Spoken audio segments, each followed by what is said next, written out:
So we've done the we've done the introductions already. One thing that I feel is really important in terms of psychometrics is really framing it and placing it in the bigger picture of whether it's team or leadership or organizational development. So I will send these slides around afterwards. This was something we created about 1.5 years ago in terms of potentially a platinum model for leadership development. And then I've just not very neatly scribbled on places where the diagnostics, you know, play a part in that. So don't worry, the slides will come round later. Now, we've only got a window together today, and we want to do a breakout room so you can already all share with each other. What types of profiles is a focus for this session? And of course, there'll be profiles, just as Helen's mentioned some, that I haven't used. So that's one reason for the breakout rooms. So it can be a really generative discussion at the end in terms of what you've used and the benefits and so forth. Why using them? We're not going into a great deal today. However, I will mention that around team level profiling, which to choose, and I'll mention the cost of the ones I know, and then also a little bit about norm groups, which I feel is extremely important. And then maybe there's another session, Helen, because it's almost like, woo, there's so much here. When to use them, the contracting piece itself is massive, and then coaching from the data, and then coaching during the feedback, or data and then coaching. So which way to do that, blended or separate, is a fabulous discussion. And then using the profile 720 at the start of an engagement and at the end to see how gaps have been closed is another probably hour in itself. And then that beautiful piece around difficult situations. What if, and what do we do then? So the ones that I've used, I've been trained in some for about 15 years and some 1361 in the last 3 years.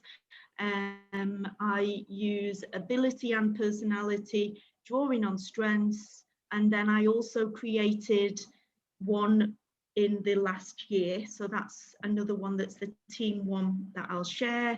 The EQ, I'm not trained in any, so maybe that's another session for someone to deliver, Helen. And then I am mentioning briefly around course and career psychometrics as well. What I heard from the start is also ways to use them in supervision, and there was a fair few mentions of team. So there are a few slides on this as well. So Helen, I'm extremely happy after this call, if like the book call, we want to do a data bank of everyone that's been on the call and possibly their names if they're trained in it. That might be something useful for the whole community. Not giving you a job, very happy to help you with that. So first of all, I do love that picture. There's so many light bulbs that are just a light bulb. That one just looks really nice. Innovation and creativity and dynamism. So if it's linked to organizational values, and of course, we need this for the future. So I did a large project about 4 years ago with the directors of American Express across the Middle East. So we made a profile. It isn't normed because it was for them. We've gathered data since that. And the way we did it was obviously online, and then they got a report. And we actually did the 360 feedback live. So imagine that this is a very big map with about 20 directors, and we had the map on the floor, and then we placed where everyone is to see where they need to be for the sake of the strategy. And then the next piece is the coaching around closing those gaps. Now, this is on the website, and anyone can use this as an individual for free. So if you want to see where you are in terms of innovation competencies, strengths and development areas. Use it free, use it with your clients. Just the 360 bit, we can even do it live online. So have this map there and then everyone can place their face even. It's best to do it as the focus bit and then the visionary and then the problem solving and so forth. Otherwise, it's so much data all at once. And the actual back pages came from copious amounts of research in terms of what are the strengths of the most innovative and creative companies. And as I said, it was a few years ago, so things may have changed a little bit. Email me if you want any more information on that, but it's free for anyone to use. The URL's at the top there, and you'll get this slide. So next bit is the whistle-stop tour, and this one is career and course. So this was the first profile I trained in, the Moresby profile. We've used it with Saudi Airline, and also it's been used with Bank of Ireland and many others. And it's nice in terms of it includes ability and personality. And these are the indicators that it's measuring, as you can see. So this is basically a screenshot of a sample profile. Caveat here, I've done that with most of the profiles, so my slides aren't beautiful because I've just, taken screenshots of the profiles. And so it's on the right, very high is the top 10 percentile, and at the other end, the low is the bottom 10 percentile. Now, feels like another life, but I was a business economics teacher and head of sixth form. So I use this a lot with students in terms of course and career selection. And I still love this one. My daughter's 16, the other one's 14, and them and all their friends have done it as well. And it's used to be pencil and paper, face to face. Of course, it's now online. And it gives indicators also. This is the big map. It's not really clear, but I can share the link to the profile.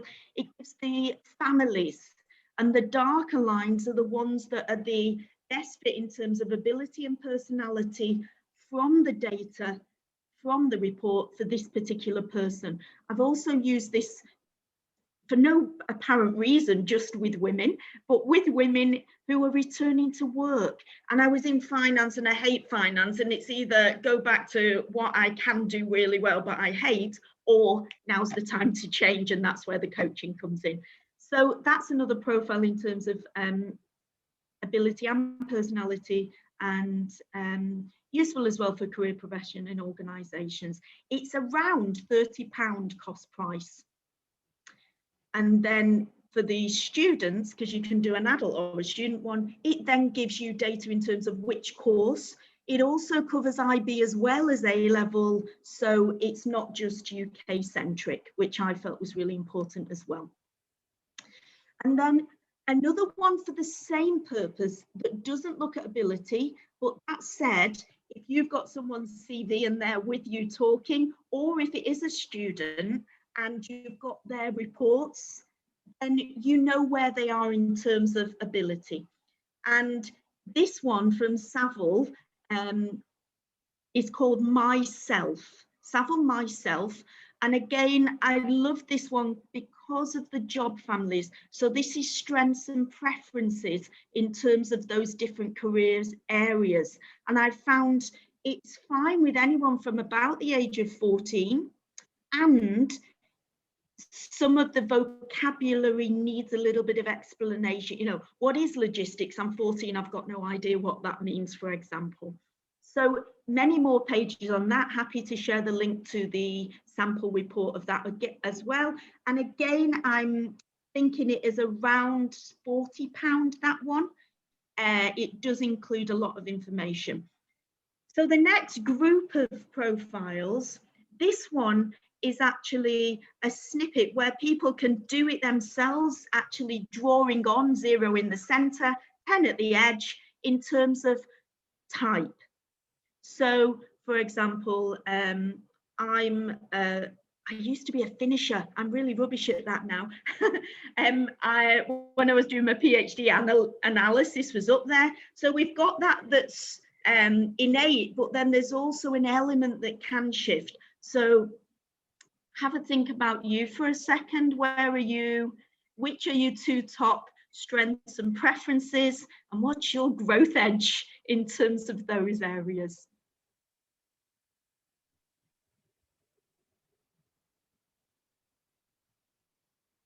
And I've also used this with organizations, again, with a big map on the floor, and people put their names or faces, so you can see this for a whole team in terms of their type. So for example, one procurement team, analysis, obviously we're really hot on that, but optimism and supporter wasn't as strong. Supporter was higher than optimism. And then there's the thing, so what's okay for this job role? If procurement and finance are extremely optimistic, that's not the best thing for the business. So of course, this is data, and then we need to contextualize it. So this is actually one of Savills, which is called, it used to be called the team roles, it's now called the work roles, and I asked them permission to be able to use it as a mat, and obviously they gave me permission to do that. Now what this does, it maps the whole team together. So this was a senior leadership team. That's quite complicated, you know, at first glance, but basically, if we look at analysis, there's 2 people out of the 7 where analysis is their preferred style. If you look at striver, green right opposite, there's not many strivers in this team. And of course, we have to take the definitions into consideration as a sort of anchor to what's going on. And then it's, where are you as an exec team? Where do you need to be, and what way can we move you towards getting there? So then I love these, and what I feel is even more important for teams is actually a team level profile. And sometimes people aren't fully aware of what that is. So I will explain it. Please excuse me if you already know that. So a team level profile is looking at the strengths and development areas of the team. So ideally the data is 360, that's what we do with ours. So the team input the data, the leader inputs the data, the person, you know, maybe it's the board as well putting in the data, other departments put in data, and then go even wider, the customers, the suppliers, the regulatory authorities, any government agencies can also put in data. With ours, you can have 300 people actually inputting the data. So obviously, the more you have, the more reliable and valid it is. And the reason team level is important is because the research we did around this was looking at high impact and high performance team data, not just performance, because we can all perform. Are we creating the impact that the stakeholders need? So it's also got a systemic focus. And we used the model we created after looking at 8 major coaching models. That's a whole other session in itself. However, the questions are mapped to the different facets. So results in the center, and then skills, knowledge, behaviors, reflection, transition planning, which isn't there as a discrete element on any other model that I'm aware of. And then also we've got this system, and so relevant right now, the field that they're working in. So, you know, just thinking of hospitality in the UK and the health sector at the moment, well, so retail, you know, there's a million things going through my mind now in terms of COVID, but the field's really important as well. So what happens is when all the data is then inputted, the report is created, and obviously I can share this sample report with you. This is a snippet of one question, and this question was on skills. And zeros in the center, that means the person that rated, for example, the team leader, if that was 0, it's neither agree nor disagree. And the range is -2 to +2. So from this one, you can see that the team leader and the team members, there's a pretty big discrepancy in terms of how they feel. And of course, we can get the back data in terms of the range from the team members, whereas of course there usually is only one team leader, and comparing that to the external stakeholders and then internal stakeholders and other. So there is quite a lot of data that comes out of even just one bit.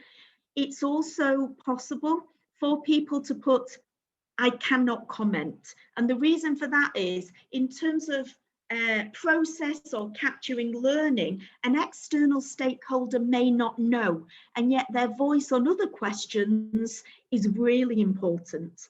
Impact, for example. So that's why we included an option for I do not know, which shows up on the left side.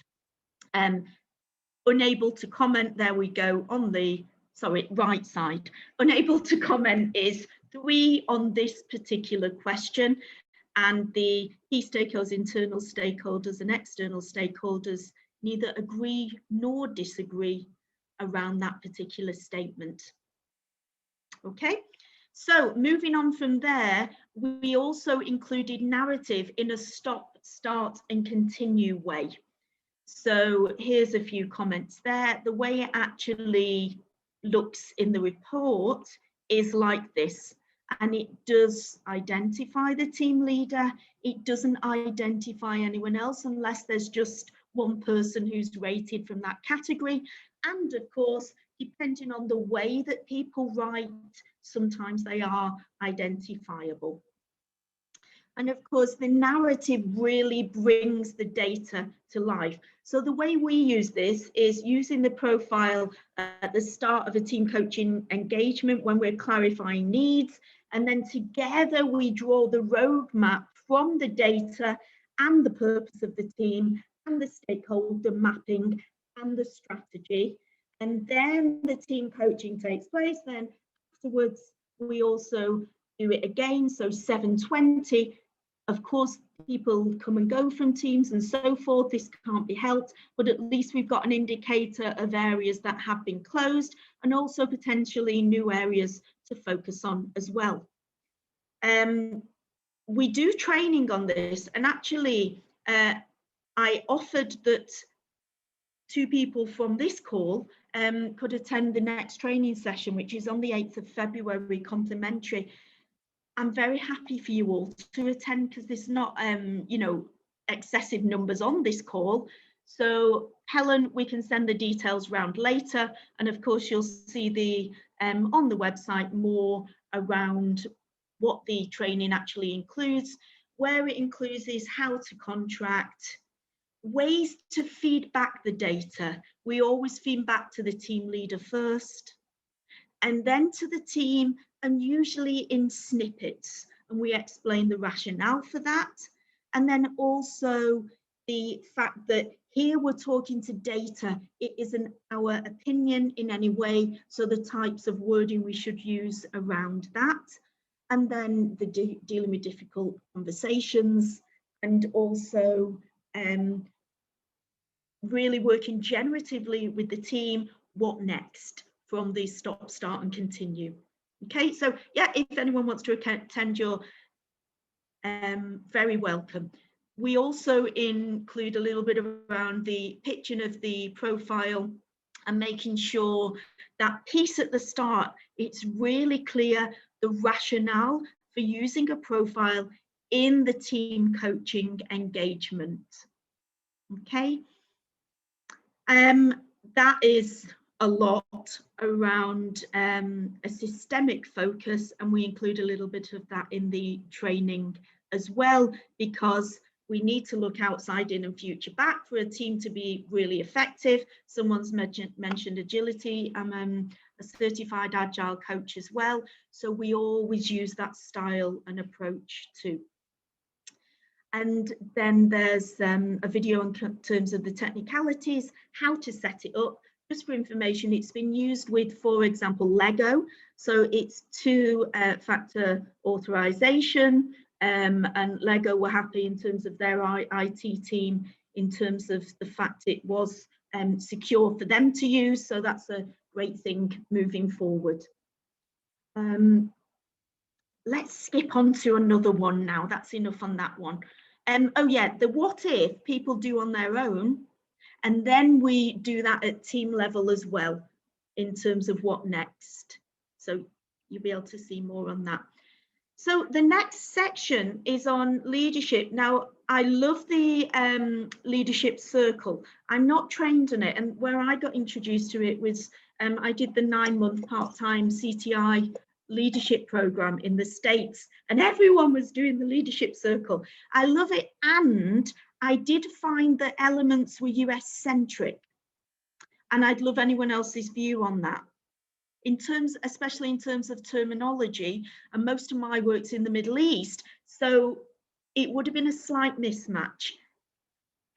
So what I use is Savile Consulting Wave, and they've got over 30 different profiling tools. This particular one is C-suite, and I'm going to share now leadership risk and leadership impact, and 360 for the leadership impact. So their main areas are here, just like, you know, the backbones of so many psychometrics. I liked Savile because of the reliability and the validity data. The fact it had, for me, GCC, Middle East, North Africa, UK, international norm groups, and other norm groups as well. I would love for a lot of the work I do for them to have a male and female norm group. Let's see where that goes. That would be interesting, especially, in fact, for women globally, that might be an interesting one in itself.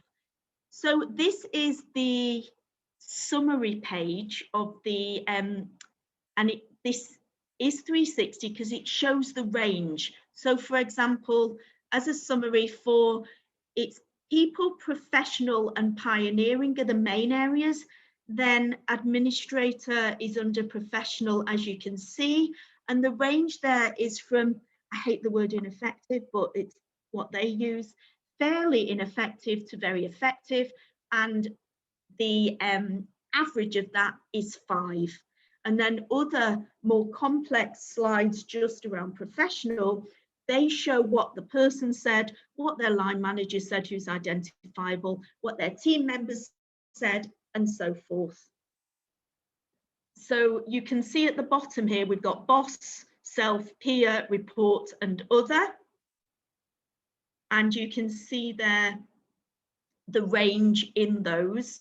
And then also, you know, for the other and the peer, there's more than one person. So that's why the arrow is showing the indication of the range, whereas for self, of course, there's only one. So that page alone is just on pioneering.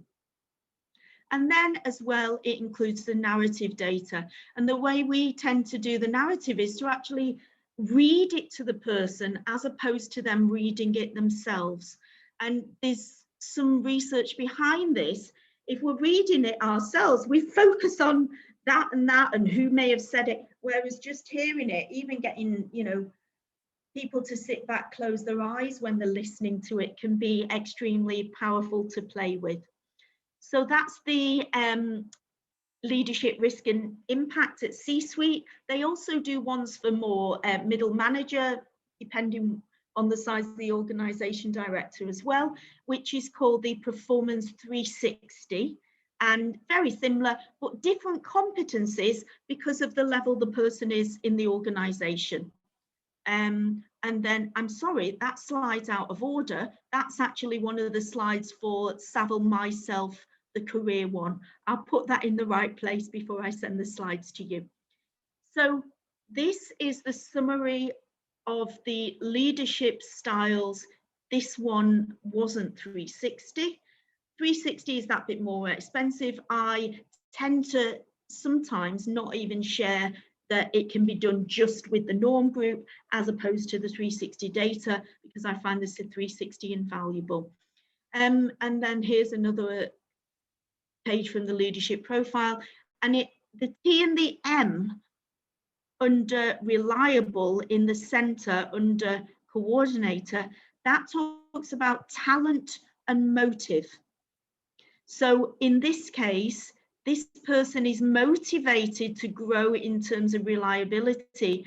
They're not very strong in that area as of now. The other thing that comes in is normative and ipsative. That's the difference between how they rated themselves and how they ranked themselves. So rating as in a scores, 1 to 10, and then rank. So you're hot at these three things out of the three, which is your most preferred and least preferred, and that increases the reliability and validity of the profile. More on that one. And then this one is moving on to now a technical one. So this is technical competencies. There's also administrative and operational and commercial and customer services, and they can all but also be extra layer divided into whether it's hospitality or other different sectors. And yeah, and then there's English language proficiency and so forth in terms of ability. And the reason I also chose Savile is because the report can be delivered in so many, administered and delivered in so many different languages. And then moving on to types. So this is MBTI, many people know that one. The one I use with Savile, I find that sometimes MBTI, yes, extremely detailed, and sometimes for team activities, I find this one by Savile, obviously I'm not on commission with Savile, this one by Savile easier as snapshots. And this one's about £15 cost price. So the people type, this person is way up there on influencer, lower on adaptability. And then the other bit of this is in terms of their thought and their delivery. And people are getting even more interested in delivery. It seems to be something that is definitely questioned when I'm coaching around this type of profile. Now, a little bit more on ability. So this one is an aptitude test for executives. It's not very expensive. I think this one's about £30. Great as a snapshot for hiring as well, and also for things like succession planning or promotion. And it's about 5 pages. Here's just 1 page, the total score, and then verbal, numerical, and perceptual. And of course, it's got an executive norm group, and that can be divided into different geographical areas to make it more reliable and valid. And it does include areas. Here's top tips for this person in terms of improving in their abilities. And then there's the verbal and numerical on its own. And then the biggest piece for me, so one thing in supervision, I've used the types because I feel that's really important. The individual work role, which is the one, are you a finisher or an innovator and so forth. I've found that really useful in supervision, because if we know ourselves, then it's easier to lean in to get to know others, but also tapping into our preferences. So if someone's a visual learner, I see what you mean, we then recognize their preferred way, and so we can lean in that way, which can help, especially with connection. And of course, we need to shift to be able to, when doing group supervision, lean into the whole group. And of course, there's lots of profiles for that type of quick snippet that are free online. I do also share the caveat of how reliable and valid are they. And with all of this, it's a conversation starter. Using the data to ignite conversations, that's where the juicy stuff really happens. So we work also with teams and leaders to take this, capture it. What way are we going to work with this in the future? What do we need to capture in terms of our strengths and strengthen them even more? and what do we need to lean into in terms of a growth edge or development area. So I know there's been a few questions in the chat, and I know I talked fast, but you'll get the recording as well. Should I go to the chat, Helen? And then I've got to dip out. Yeah, I know you've been very generous in your time already, because I know you have got something else that you need to get back to. Yeah, I'll let you go through the chat and just see what you want to pick out of there. Just a couple of questions on cost to get trained up in the Savile Wave work role. Yeah, so Savile Wave, last time I looked, it was 2,500 plus tax. They are VAT, sorry. They are doing it online now, but then to do the 360 is, from my recollection, it's another day. So that's more money as well.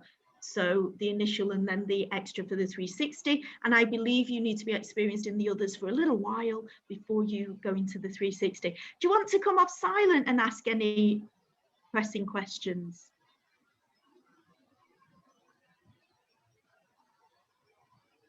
And in terms of training in ours, it's a 2.5 hour session, and then you feed back for an extra hour at a mutually convenient time, as if you're feeding back to the team leader.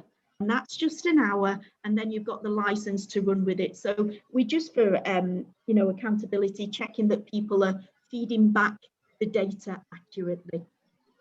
Any other questions? I would suggest, I think it'd be great for everyone to go into breakout rooms, so to discuss it, because I'm sure there's lots of questions that have come up from this. What was the question you wanted to pose for the,